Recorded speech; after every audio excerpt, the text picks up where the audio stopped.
Well, right now, the Trump administration is considering putting a 100% tariff on overseas movie production, but it also could have serious impacts. 11 Alive's Joe Ripley shows us how Georgia's film industry is already feeling the effects and what could be in store if more tariffs are implemented. Movie making isn't just glitz or glamour, it's a grind.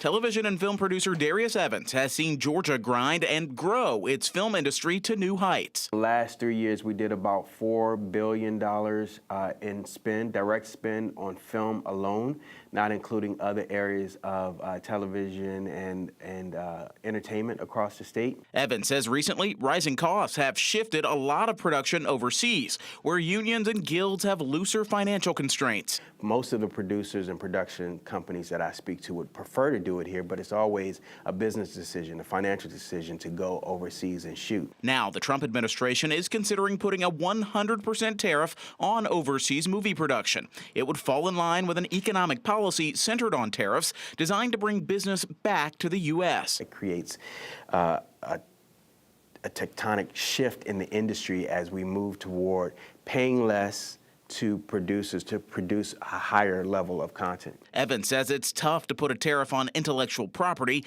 and he warns the tariffs could squeeze out a lot of smaller or medium budget movie makers. He says a tax incentive alongside the tariff could prevent American movie making from going the way of Timmy here. Whether it's a recession, a pandemic, or even strikes, Evans says the film industry here in Georgia and across the country know to expect the unexpected.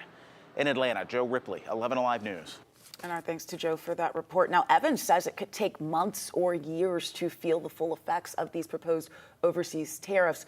And he notes while film companies can't really directly pass along those higher costs to consumers, you might notice your cable bill or your streaming subscriptions getting pricier to account for those higher costs.